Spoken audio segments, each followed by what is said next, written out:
I went to the Melbourne International Film Festival and saw 80 movies, many of which are already available in other countries, so you might have seen them too. Here they are in order from least to most favourite.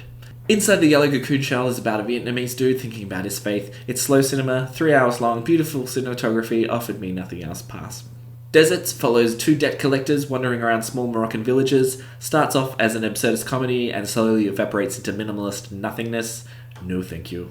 What Colour is a slice of life family drama following a Muslim family in the slums of India, way too French New Wave for my tastes.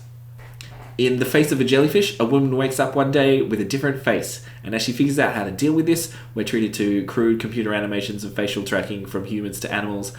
I don't understand this one. The Eternal Daughter gives us 2 Tilda Swintons and a bunch of fog. Not a fan of The Souvenir Part 1 and 2, and even less of this COVID lockdown project, so I might just avoid Joanna Hogg from here on out. Millennium Mumbo was a retro screening I saw to fill in a gap. It's a time and a place and a vibe, and I can appreciate that, but it bored me to tears. Godless, the Eastfield Exorcism is a true Australian exorcism story. The lead guy in it is so fucking hot, but it's pretty atrocious, and it's a real shame because the actual story and its critique on fundamentalism is great. It's a different angle from the typical exorcism story, and it deserves a bigger platform and a better film. Tren Cloquen was a 4-hour and 20-minute long slow burn mystery. It's multiple rabbit holes falling into more rabbit holes with various characters caught up in strange occurrences, and in the end, have no answers. Nice vibes, kind of frustrating at that length. Remembering Every Night is a slow little slice of life following various characters over a day in the outer suburbs of Tokyo. It's fine, didn't do much for me. Shut Eye is about an introvert that starts a parasocial relationship with an ASMR streamer. It's a few steps up from a student film, but I thought it was watchable enough. All the Colours in the World Are Between Black and White is a drama about a repressed homosexual in Nigeria, a bad place to be a homosexual. It's fine, but for a film with that title, it was surprisingly black and white. La Chimera is about a British dude in Italy with an uncanny gift for sniffing out treasure. From the lady that made Happy as Lazaro, and just like that film, I didn't get into this one despite some fun stylings. Sunflower is an Aussie coming-of-age gay drama that is okay, pretty cliched, nothing you haven't seen before. Disco Boy follows a Belarusian dude crossing the border from France to become a legionnaire and get citizenship and is running with a rebel soldier in Nigeria and how their lives strangely intertwine. There's an awesome action sequence shot entirely in heat vision, but apart from that, this one was a bit too esoteric for my taste. Harmony Korine already has Aggro Drift coming out soon, and that's shot entirely in infrared, so maybe just wait for that one. Stonewalling is a slice of life following a young woman in China who's struggling to get by and his only real assets to commoditize is her ability to reproduce. A long and slow look into the current female struggle in that country. Tommy Guns is a strange magical realism film following a group of Portuguese soldiers fighting to maintain control over Angola. Basically, colonialism bad. Takes some wild turns into unexpected genres, but was still a bit too slow and abstract for my taste. Sorcery finds a Chilean maid accused of witchcraft by her German colonist employers, so she leans in. It's kind of a slow burn folk horror, and it never really tips all the way over into horror from drama. Still, it's kind of interesting. Mercy Road is one dude in a car talking on a phone trying to find his daughter after a horrific incident. Made all on virtual screens, it feels like a super dark Twilight Zone episode cranked up to 11. Doesn't quite work, but it's an interesting experiment. Perpetrator is a very kooky horror where girls start going missing in a small town just as the young protagonist begins some very strange sort of puberty. It's a really interesting story that seems to have intentionally been delivered like a Lifetime channel movie, and I don't know how far into the satire it's intentionally leaning or not, but it makes some bold choices that could be viewed as either terrible or amazing. I honestly don't know. Showing Up is the new Kelly Reichardt film about a struggling artist. Whatever. You'll Never Find Me is a horror following a young woman that finds her way to an old man's caravan on a dark and stormy night. Again, feels like a slow burn Twilight Zone episode with plenty of twists and turns done with just 2 people in one location. It does feel like treading water for a good while, but the third act is so bombastic and pulverizing on the big screen it made it feel worthwhile. Don't know how well it'll translate to the small screen though. Inshallah, A Boy is about a newly widowed mother facing an uphill battle keeping her family and home together when the country's laws and societies are ingrained with misogyny. Good naturalist drama with a blunt message. Totem is an observational drama following a young girl over the course of a day as her family prepares for a birthday party for her dying father. Hints of South American folklore are thrown in. Paula is about an Argentinian teenager with body image issues. Sometimes the filmmaking was a bit awkward, but overall it's fine. Scary Girl is an Aussie animation that's a cute little fantasy hero journey with some nice designs that don't really match the story they're telling, but little kids won't care. About Dry Grasses is a slow and prickly character drama following a teacher in a remote village in Turkey that has trouble with his relationships, both with students and adults. Over 3 hours long with a few odd moments, but otherwise an interesting watch. Omen follows 4 characters, all struggling to reconcile tradition and superstition in modern-day Democratic Republic of Congo. It's weird and fascinating. Master Gardener is the latest Paul Schrader film, so expect a slow character study of a taxi driver-like dude, except in his old age he seems to have had a slight romantic streak that softens the edges on this one. Blind Willow, Sleeping Woman is an adaptation of 5 slightly surreal and idiosyncratic short stories by Haruki Murakami. Got a nice vibe to it. Goodbye Julia is about a woman in an unhappy marriage that accidentally kills a man in a hit and run and out of guilt ends up hiring his widow as her maid. All the drama, and it's a great metaphor for the larger political landscape of Sudan where it takes place. Deep Sea is a Chinese animation they showed in 3D that is probably the most visually stunning film at the fest. Story-wise, it's trying to do the Spirited Away thing, where a young girl finds herself in a magical fantasy landscape, but the storytelling in this is all over the place, and the pacing is chaotic. It killed it for me. They push the emotional beats so hard, and they came out of nowhere, and it didn't work, which is such a shame, but it still might be worth a look just for the art. No Bears is Jafar Panahi doing his usual thing of blurring the lines between reality and film, here playing himself, an Iranian director who is blacklisted by the state, and taking a risk shooting a film on the border to Turkey about 2 refugees attempting to flee, using the film as a cover to actually get them across. It's a fascinating watch and one that has landed him under house arrest in real life. Bold stuff. Golden 80s is the second and final retro screening I saw, an 80s Belgian musical set in a hair salon in a shopping mall, flippant and light, and the first film I've seen by Chantal Ackman, which by all accounts is an anomaly from her usual stuff and probably the most me film she's ever made, so I'm happy to leave it there. It's Raining Inside the House is a classic child in peril film. This time it's 2 teenagers that live in a holiday town and they have to survive on their own when their mum goes off on a bender. Simple slice of life drama. Kidnapped is the true story of a Catholic church stealing a young Jewish boy that a maid baptized in secret, leading to an uprising in Italy against the authority of the church. It's Italian, so super melodramatic, opulent period production design, overly long, but an interesting story. The Nature of Love is a rom-com, kinda, because it's pretty bitter and the characters can be really frustrating, but it's got a nice retro style, so many slow zoom-ins. Shader is about an Iranian mother living in an Australian women's shelter, trying to build a life and get a divorce with sole custody of her daughter. It's a nice little immigrant drama. Nene Superstar follows a young black girl from the projects that gets into a prestigious French ballet school and struggles to find a place in an institution steeped in white tradition. It's a sweet and spirited story that felt a bit like they didn't know how to end it, but it gets by on the performances and the fun dance sequences. Art College 1994 is an animated hangout movie, mainly dialogue-based with a cast of kooky and laid-back characters waxing philosophical about art and life. It's got some charm. The Maiden is a tricky one to talk about because there's a pretty big shift halfway through, but basically it's a really slow-paced observational film about a high school kid dealing with the grief of losing his best friend that reminded me in parts of a ghost story in terms of style. Blackbird, Blackbird, Blackberry follows a 48-year-old Georgian happy with a single life that suddenly finds herself in the middle of an affair that's making her question her life choices and ideologies. It's okay. Radical is your classic inspirational teacher story. This one's the true story of a dude that tried a new method to connect to students in a rural Mexican town rampant with corruption and violence. It's pretty good. Subtraction is a thriller where a married couple in Tehran find their exact doubles. It's well made, but for a story that's so prime for twists and turns, it was surprisingly straightforward.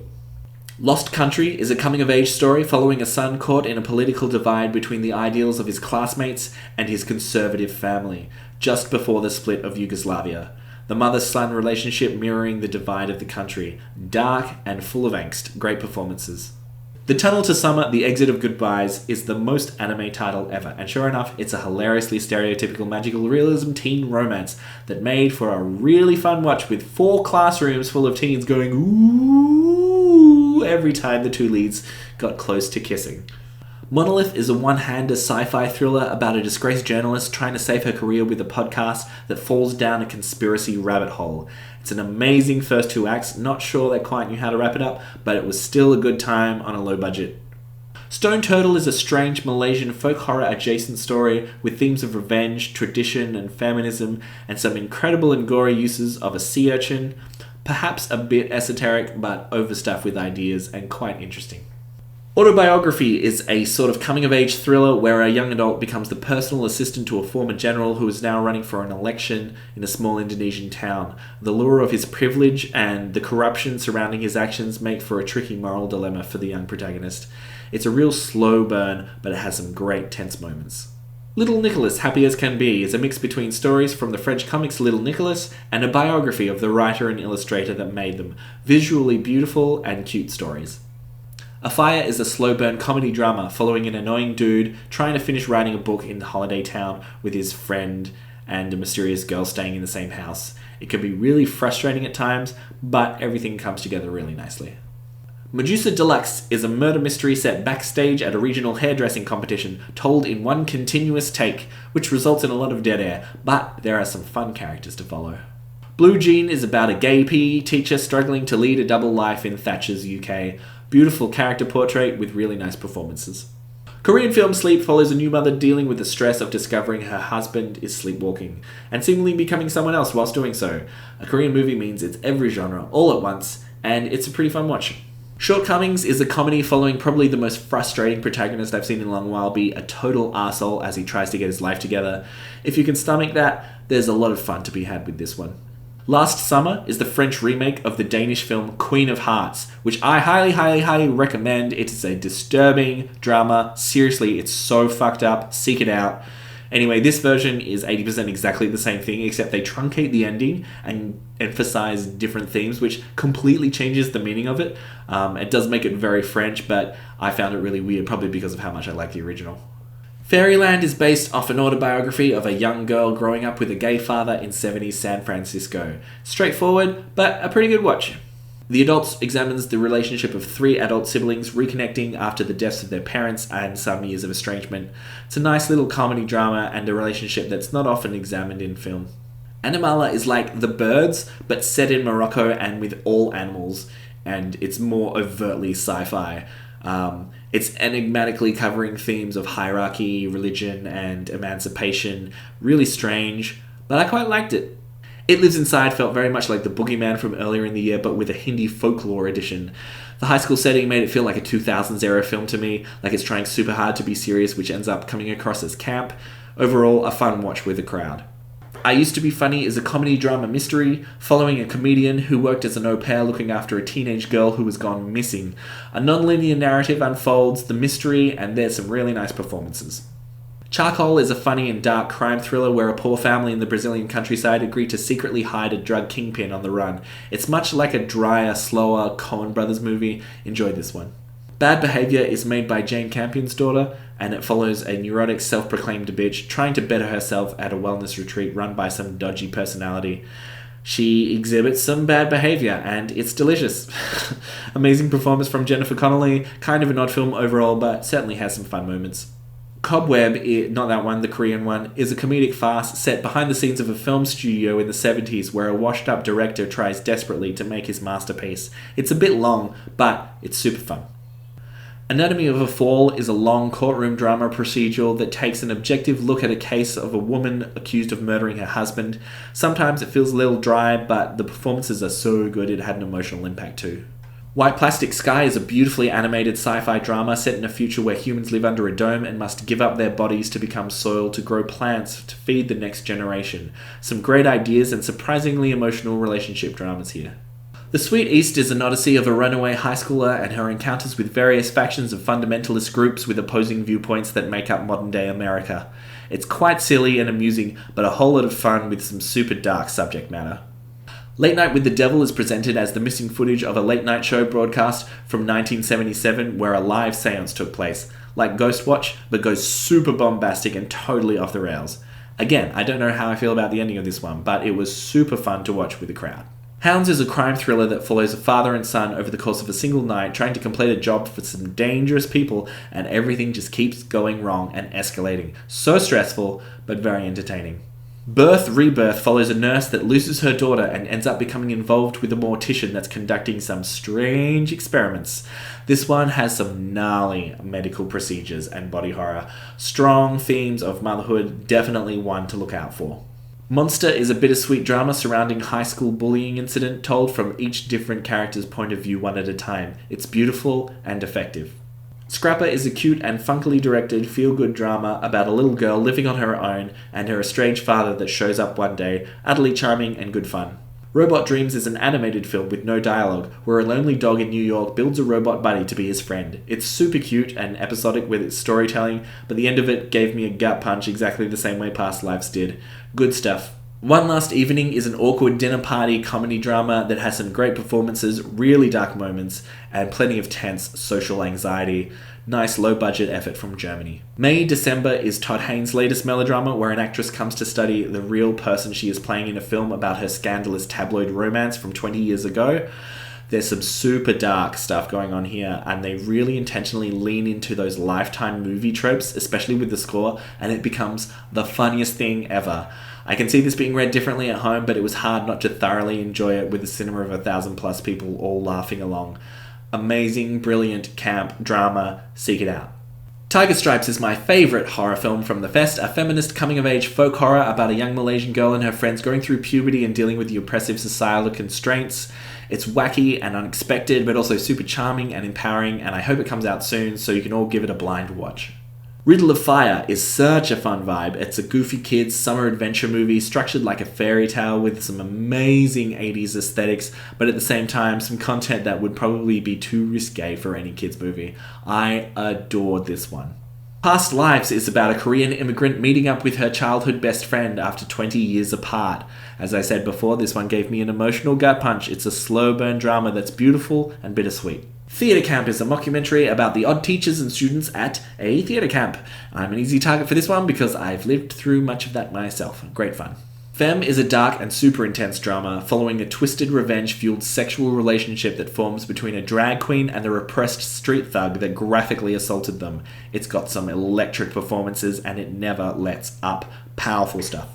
Bird Eater is another awkward dinner party, but in this case, awkward does not even begin to cover it. The most tense and horrifically dark thematic undertones in this comedy, all told in this idiosyncratic style of manic editing and music that keeps you on edge.